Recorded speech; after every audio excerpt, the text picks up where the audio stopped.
We're going to just pick up the last couple lines on 158. This little diversion into Arab worship customs of the time, and then we're going to continue with. Really, it's still an examination of the scene where these three angels appear to Abraham, men, but in fact we find out later that they're angels, and we've already passed it in the Torah readings, but we're going to continue in Talmud class. So it's page 158. And we'll go to the three lines from the bottom in Hebrew. It's 11, verse 11. Yukach namet ma'im v'rachatzu aglehem. Okay, so Abraham says to his guests, water will be taken from you. Yukach is passive voice, so it's indicating that the servant is going to serve them water. And v'rachatzu aglehem, so you can wash your feet. Which seems to be a nice thing to do for a traveler. Let them wash their feet. Amar Rabbi Yanai Rabbi Ishmael. So Rabbi Yanai says in the name of Rabbi Ishmael, Amru lo. They said back to him, V'chi ba'arvi'im chashad tanu. Do you suspect that we are Arabs? And again, I said last week, I don't quite understand what's going on here. First of all, it appears to be like they're taking it as an insult that Abraham would want them to wash their feet. And it's also taken as an Arab custom. Like, do you think we're Arabs that we wash our feet? So I think from our perspective, there's nothing wrong with washing your feet. But evidently it's referring to some pagan custom.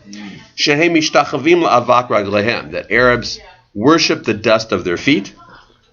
Kvar yatsa mimenu Ishmael, and then they say back to him, but Ishmael, who was the founder of the Arabs, came from you. It's a weird kind of. And we're not going to spend a lot of time on it, but they say back to him, why would you call us Arabs? You're an Arab, because Ishmael came back from you. You're the father of the Arab people. And anyway, I'm going to keep going. And the Science also has almost nothing to say about this too, and it's an odd sort of interlude. It shows, at least during the Talmud, that there's some competition between Jews and Arabs. Nothing like today, of course, but it's like two ethnic groups in the Arabian areas, or Iran, Iraq, something like that too. And the Arabs apparently then, this is before Islam, were pagans who had customs of bowing down, just like modern Muslims do, worshiping the dust of their feet. I don't know. I've never heard of that as a pagan custom before. But a strong emphasis on having clean feet before worship. You still have that in Islam, where you take off your shoes before you go into a place to worship. Something you don't do in Judaism, but you do it in Islam. Nomadic, yeah. Right, right, and sand gets into everything, the fine sand. In the context of the desert culture, being part of the drought here, is washing feet with water luxury because using water? Yeah. I think so. I think it was a luxury, yeah. So, I think so. Abraham's offering them something luxurious, and Abraham wants to make sure his guests get all the fineries of life. Yeah. Maybe nowadays the Arabs worship only lines, so when you bow, you see the feet. Yeah, I thought of that too. I think there's something about they're bowing down, and maybe it's actually an insult that's either inaccurate or a kind of teasing, where it looks like they're worshiping the dust because of the way that they're worshiping, the way they go. Now, Judaism in those days also had that though. They had tachanun, which was a full. You like we do on high holidays, you go all the way down too. So someone could mock us also for worshiping the dust. What are you down there worshiping the dust for? Anyway, let's keep going. Vayera elav Adonai be'alonei Mamre. Okay, this is back to the first verse of that scene. God appeared to him in the trees of Mamre. V'hu yoshev petach ha'oel kechom hayom, and he's sitting there at the entrance to the tent in the heat of the day. My kechom hayom. What does it mean, the heat of the day? Amar Rabbi Chama bar Rabbi Chinina. So Rabbi Chama says in the name of Rabbi Chinina, Oto hayom, Yom Shlishi shal Milah shal Avraham haya. That day was the third day after Abraham's circumcision. This is actually a fairly well-known midrash. There is not a great hint of this in the text itself, but it's an interesting midrash that this day that the angels appear was the third day after Abraham had circumcised himself. So you remember, Abraham gets the commandment for circumcision. There's no Moel around to circumcise Abraham. He's the only Moel. So he's got to circumcise himself, his 13-year-old son, right, Ishmael, and then Isaac when Isaac's born also. So the remarkable thing, of course, is that he circumcises himself. I knew somebody in Israel who was, Israel, you can get a little nutty from religion. all religions, but in Judaism too. So I knew somebody who converted to Judaism and decided he was going to circumcise himself because Abraham circumcised. He said, Abraham did it, so I'm going to circumcise myself, and he circumcised himself. And I felt like saying, Abraham tried to kill his son too. Are you going to do that also? We're not necessarily meant to do everything that Abraham did. Yeah, I didn't know him well. It was an acquaintance of an acquaintance. Anyway, so what the rabbis are suggesting here is that this is the third day. So Abraham is sitting there at the entrance to the tent. There's some indication the chum, the heat, is helping to heal him, and that there's also, you'll see as we go through this, that there's some kind of you start to heal best on the third day. Yeah. You said Ishmael was 13. I always had the impression he was still a young child. He was 13 when he was circumcised. But when he was kicked out of the house. It happened at the same time. So. Yeah. The story always gave the impression that he was younger. So first I have to look back at the text itself. The illustrations in my first. Yeah, exactly. And sometimes I forget what's midrash and what's actual text. Yeah. So the rabbis understood it to happen on at the age of 13, and that's also the Quran, by the way. So I guess the tradition is that Ishmael is 13, and that's why you still have some Muslim boys that get circumcised at 13, as opposed to day 8, where we do it. Okay. When I was in Turkey, I was told that it could be around 6 or 7 years of age. Yeah. So they take liberties. Right, exactly. I guess they have their own customs. Anyway, let's keep going. Uva Kadosh Baruch Hu lish'ol b'Avram. So it's the third day after his circumcision. And why is God there? Remember that there's some confusion whether it's God, it's angels, or it's God appearing in the guise of angels. But anyhow, God chooses that third day for a visit. Because and this is what you're supposed to do when people are sick. You visit them. You visit them in the hospital. Now, why do you say it's on auspicious day, the third day? God says when He creates, through the period of creation, that Tuesday is the best day.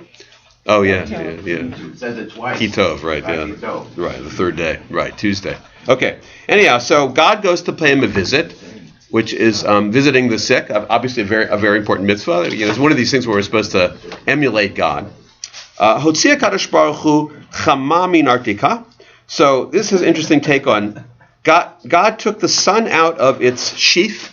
God controls nature, so God made it a very hot day today. Kedei shelo yatriach oto tzadik b'orchim. So Abraham wouldn't go out because it was Abraham's custom to go out and seek guests, because Abraham was such a generous person, wanted to invite guests to his home. But God didn't want him to do it. So God made it a really hot day to discourage Abraham from going out. Of course, it doesn't work because Abraham goes out anyway. But God's saying to Abraham, look, today, just stay in bed. You're sick. You just got circumcised.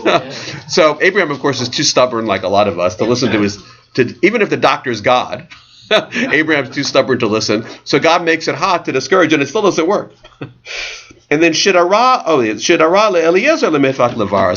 So he sent his servant Eliezer to wait outside for guests, because Abraham himself, is not going to go away. He's not going to gate the mitzvah of looking for guests, but he's willing not to do it himself because he's sick, right? He's over 100 years old at this point, and he's 99, I can't remember, but and it's hot, so he sends out Eliezer. But nafak v'lo ashkach, Eliezer comes back and says, "Look, there are no wayfarers, there are no guests. After all, it's a hot day, okay." But Amar. Lo mehim nalach. Abraham said back to him, "I don't believe you." Right? He thinks he thinks Eliezer is being too lazy. You didn't go out. You didn't find the guests yet. We always have guests. There's always guests out bring me some guests, because Abraham is so generous. Now we have in parentheses, although in the Talmud it's not parentheses, but Steinsaltz decides to put it in parentheses. Hainu de amrei Talmud. That's what we say here. Late hemnuna ba'avdei. That's what we say here. Don't listen to your servants, or don't trust your servants. So even Eliezer, who's Abraham's trusted servant, you don't always trust your servants. All right, I don't know if you can believe that or not, but that's a folk saying in Babylonian times. I mean, in Talmudic times of Babylonia. Although he trusts his servant to fight. I know it's a little weird. Yeah. So the only way to understand this is that the rabbis are having fun. They're playing around. Oh yeah, you can't trust your servants. Yeah. And they're also, they're trying to show how zealous Abraham was in seeking out guests. He sends out an agent to seek them out, and when the agent comes back empty-handed, Abraham says, "I'm going to do it myself. I'm going to find my guests." Okay. Nefak ihu. So he goes out. Abraham goes out. Chazayu la Kadosh Baruch Hu. So he sees God, HaKadosh Baruch Hu, Dekai Abava, who is at the entrance, who is outside, at the entrance, at the gate, by the door. Hainu dichtiv, al na ta'avor me'al avdecha. That's why it says, if you want, you can go back and look at this whole passage. It's actually a confusing passage, because God appears to be talking to a single person. Maybe it's God. We find out it's God. Then the guests come. Then the guests appear to be God himself. Anyhow, as the guests come, Abraham says to God, al na ta'avor me'al avdecha. Don't leave. And the implication is, don't leave because I've got to take care of guests, but I'll be right back. Right. By the way, it also shows Abraham's incredible generosity. He's willing to put God on hold. Hang on a second. I know it's important. I'm talking to God, but I've got some more important business right now. I've got to go take care of guests. He says taking care of guests is more important than having a moment with God. So he says to God, "Al na tavor, don't leave. I'm going to go take care of the guests." Is this the first chutzpah? Well, Abraham is not afraid to teach God morality. When we're dancing around the rabbi's refusal to accept that God is one of the guests, because if you accept God as one of the guests, then it's just you're expecting us to do all these. Abraham put God in his place and treats guests more than God, which to me is less Jewish than to say God is one of the guests, and that's what's going on. Well, okay, but al na tavor me'al avdecha, he's talking to somebody. He's talking to God. God is one of the guests, but he's talking to God because he's the most important. But then he says, don't go away. The al na tavor is don't leave, because he's got to deal with something else. So what's the something else he deals with? Maybe it's the other guests. Well, I interpreted he wants to serve them. Don't pass. Let me serve you. Yeah. Okay. Kevan dechaza deka asar v'share. So then he sees that Abraham is untying and tying his bandage because of the milah, because of the circumcision. Amar lav orach ara lamekam hacha. He says to them, it's not proper behavior for me to stand here, right? Just because God is saying that to himself, because he sees Abraham is tying and tying his bandages. So he says, go ahead, 160. Because it's embarrassing to Abraham. So God doesn't want to have to watch him.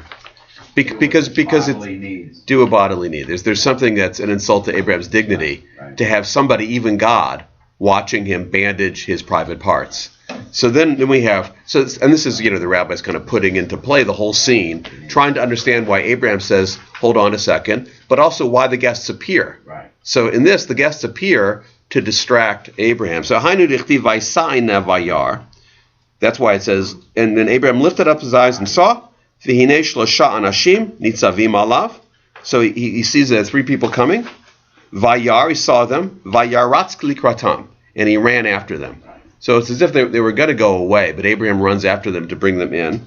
Ma'ikara atu kamu ale. Sorry, a second. So first they're standing in front of him. Ki chaziu dahava le'tzara.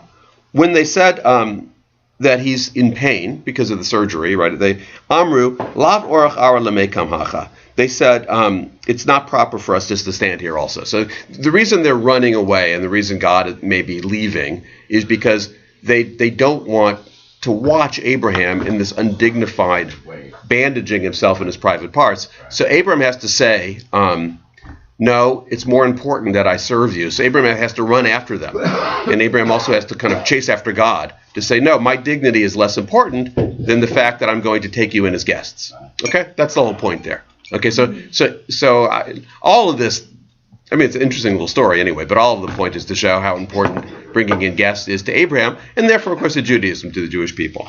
Okay. Now, man ninu shlosha anashim. Who were these three men? Okay. Michael, Gabriel, or Raphael. Okay. They were angels, and it becomes apparent in the Torah they're angels, but here in the Talmud, we give them names.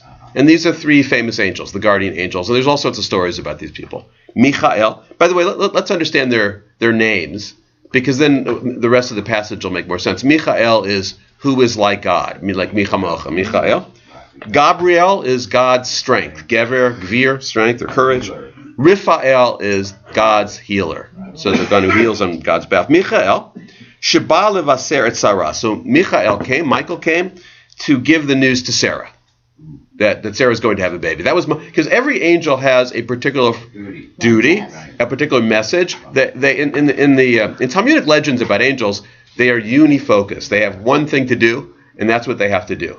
I don't know how they come up with that, but and they don't have free will. It's very important for the rabbis. The angels don't have free wills. They have to follow what God tells them to do, and in many ways they're just manifestations of God, because it's a human or an embodied version of God right there. So Michael is there to tell Sarah. Raphael sheba lirapeh et Avram. So Raphael is there to heal Abraham. Again, it's the third day after the circumcision, and that's why he's there. Gabriel azal l'mapecha liston, and Gabriel is there to destroy Sodom. Yeah. So two of the names make sense, by the way, because Gabriel is the strength, so he's there to destroy Sodom, and then Raphael is there to heal Abraham. Michael is just there to prophesy, maybe because that shows God's greatness. All right, keep going. V'ha-k'tif, but it says, okay, so this is an objection. Vayavo shnei malachim stoma be'erev. But wait a second, it says 2 angels went to Sodom, and you just told me only one of them is going to destroy Sodom, Gabriel. De'azel Machael ba'adeh l'shezve lelot. Okay, but Michael went with him to rescue Lot. So now Michael, who had already fulfilled his mission of telling Sarah that she was going to have a baby, that happened in that scene too. He has to go along because someone has to destroy Sodom, but someone has to rescue Lot. The idea is that that's also part of the mission too. Remember, that's one of the reasons they go to Sodom is to rescue Lot. And Lot, all right. Daikani namis, and we know this. We can be precise about this. Diktiv vayafoch et ha'arim ha'el velo ketiv v'yafchu, because it says that God overturned these cities. So, and it's in the singular. In the singular meaning, it was just as one angel. Velo ketiv v'yafchu. It didn't say that they destroyed Sodom. It says that he destroyed Sodom. So we know it was only one angel. Of course, if we were reading the story, we assume the singular is referring to God. But here it's saying it was an angel that did it, not 2 angels, but not 1 angel. So they're proving something that we didn't need proved. But for them, just to try to identify the angels and why 2 angels went down. Shema Mena, so we learned from it. Okay. All right. Keeping on with this story. So you remember the story. So the angels go and they stay with Lot for a while. Remember, as soon as they enter Sodom, so you remember the story. As soon as they enter Sodom, they are attacked. And it looks like the locals are going to attack them because, and this is part of the reason the rabbis are focusing on this so much. What is the great sin of Sodom? Is that they are inhospitable to strangers. Right. Strangers come and they attack them and they steal from them and they rape them. I mean, it's very clear in the text. Strangers come to Abraham. What does he do? Takes them in, he feeds them, he washes their feet. So it's meant to show us. By the way, this isn't just Midrash. I mean, this is in the text itself. Abraham is incredibly hospitable to strangers.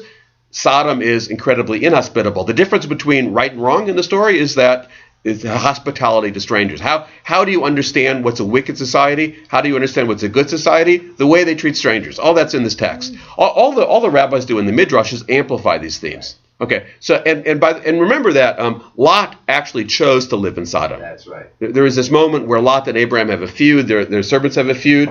Abraham takes the wilderness. Lot specifically takes the cities in the valley, the fertile valley, right. Understanding that it's Sodom. The text makes it clear. He understands it's Sodom, but he wants the good life there. But what he's choosing is, in fact, the wicked life of people that are incredibly inhospitable to strangers. And that's how we know that they're wicked. Now, Lot doesn't quite fit in because Lot himself is hospitable to strangers.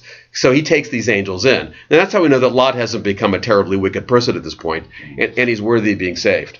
Was there questions? Yeah. Just like I mentioned last week, is that maybe it's a Mediterranean thought or part of a Mediterranean thought that to treat strangers well because it's a big thing in Homer. Oh yeah, maybe. Well, maybe. But, right. I mean, it's also like in the wilderness, in desert culture, strangers will die if you don't take them in. I mean, it's a difference between life and death. So then, folklore develops that's the most important thing to do. Yeah. So I looked up the verse where it says about Yafoch. Yeah, right. Yeah. So in the context, if you read the previous verse, it says God rained on Sodom and Amorah the fire and brimstone. Yeah. It says, and he turned over the cities. So again, it seems to me terrible permutation to say, well, when turn over the city is no longer referring to God. We just talked about him. Right, it's the angel. Yeah. I mean, it really seems that they're cherry picking to make a point. So it's a little hard to know. There's actually a good book. There's several books about angels, but there's a book by Morris Margulies, who I knew when I was growing up. He's a rabbi in Kansas City. It's a moment to mention Kansas City too, right? The Kansas City Royals. By the way, this Morris Margulies, who was born in Brooklyn, and his father was a Satmar rabbi. He later became a conservative rabbi. was an incredible baseball fan. He knew two things, right? He knew all of Jewish tradition, the Talmud by heart, back and forth, and he knew all of baseball. And he was stuck in Kansas City for his whole career, so he became a Royals fan, Kansas City Royals fan, not till 1969, because that's when they got the team. So he was like 98 when he died, about 2 years ago. And so he didn't get to live to see the Royals win another World Series, so they won in '85.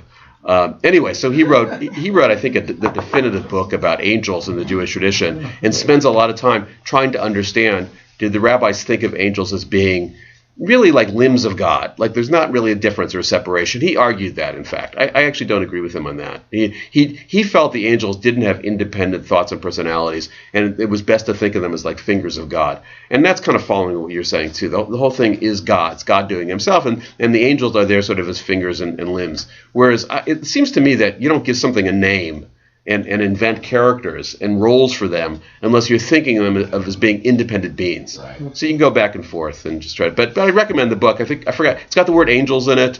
It's Margulies. It's like a gathering of angels, I think. And so he takes all the Jewish ideas about angels. All right.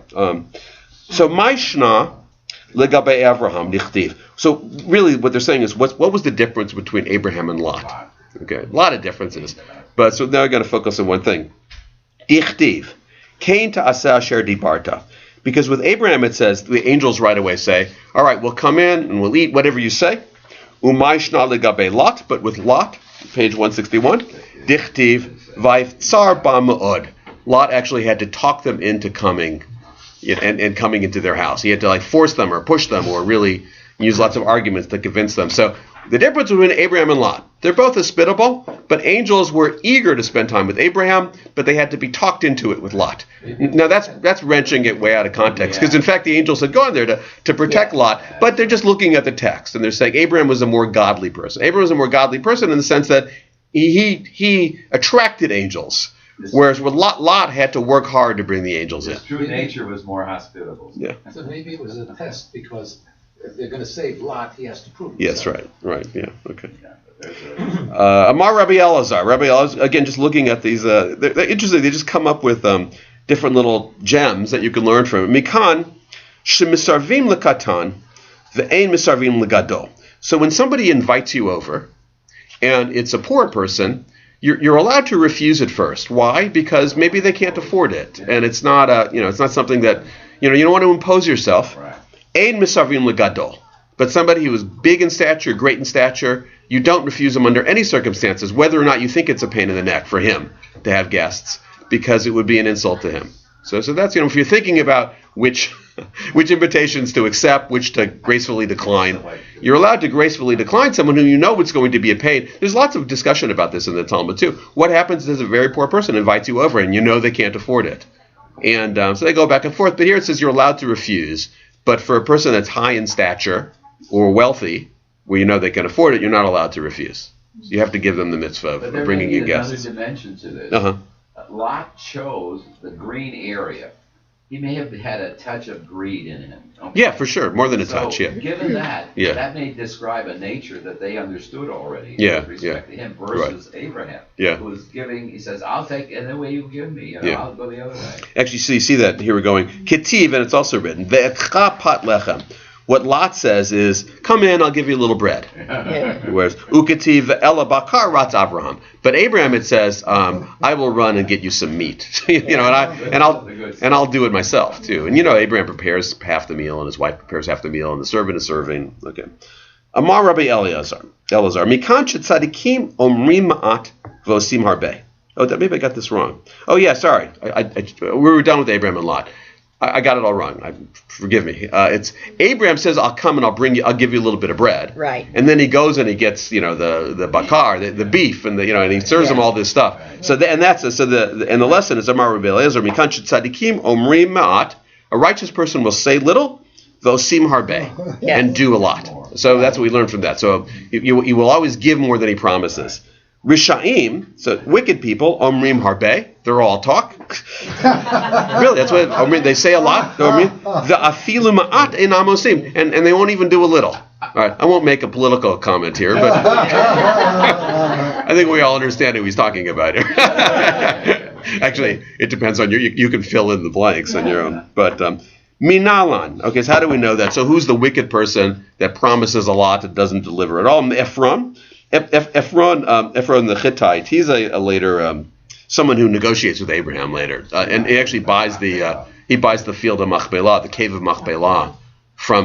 He sells it to Abraham. Okay, this is again an interesting little story from the Torah with Abraham. Arba me'ot shekel kesef. So this week's Cedric. That's right. That's right. Yeah, it's interesting. We're following the Torah readings. So Abraham wants to buy a burial plot for his family because Sarah dies, and like a lot of us do, he wants to buy a whole burial plot. He doesn't, and turns out a lot of people are buried there, and to this day, it's still there. Although I don't recommend going tomorrow, but there's been times I've actually been there. Has anybody ever been there before? Yeah. I mean, Is that near Hebron? It's near Hebron. Yeah. Hebron, yeah. Arba me'ot shekel kesef. He said it's going to cost you 400 shekels. Ulevasov ketiv, and in the end it says Vayishma Avraham el Ephron. So it doesn't quote the whole thing. This Ephron says to Abraham, it's going to cost you 400 shekels, but what is money between you and me? So Ephron is actually saying, well, it's 400 shekels, but I don't. Why should I take your money? We're friends. I'll just give it to you. It's worth 400 shekels. So he's actually in effect offering it to him for free. Now you learn a lot there about ancient Near East bargaining at that point, because when Ephron, I remember I had Richard Friedman kind of go through this with me. There's a lot of times in the Torah, where a character will say, "How much is that?" and the character will say, "Nothing. I wouldn't take your money. How could I? You're insulting me to think that I would take your money." And what you have to understand is that they don't mean it. That it's part of the local mores, and that's what Ephron is saying. 400 shekels. But that's just the market value. But I'm not going to take your money. I would never dream of taking your money, and he doesn't mean it. But ulevasov. But in the end, ketiv vayishma Avraham el Ephron. So Abraham listened to him. Vayishkol Avraham leEphron et hakesef asher diber beoznei bnei chet arba me'ot shekel lekesef over lesocher. Okay, so Abraham gives him 400 shekels, but it's at a different exchange rate.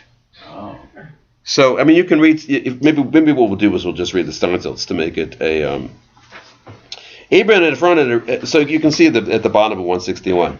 Abraham and Ephron had reached an agreement that the field would be sold to Abraham for 400 shekels, but when the time for payment came, Ephron demanded 400 centenaria, whatever that means. 1 centenaria is 100 manas, is 2,500 shekels, or 1,000,000 shekels, arguing that when he agreed on 400 shekels, he was referring to centenaria, for there are places where centenaria are called shekels. Thus, the payment was made with current money with the merchant, in other words, with a different exchange rate than Abraham had expected, with money that would be accepted by merchants everywhere as shekels. De lo shakal minenu ela kantere, de ika duchte de kare le latikla kantere. So Abraham ends up giving him millions of shekels, even though Ephron had only asked him for 400. The fact is, Ephron had said, you can give it to me for free. So Abraham, understanding local mores, says, no, of course I'm not, here's the 400 shekels. And then Ephron says, wait a second, this isn't my shekels. This is, I asked, if you're going to go with this currency, it's actually several million. And Abraham pays it. So all this is to show that a wicked person will exaggerate. So it's only 400 shekels, and then when push comes to shove, will demand the whole amount. Whereas Abraham says, come in, I'll give you a little bit of bread. But then his true generosity is manifest in his actions. All right, we'll stop there. It's still done in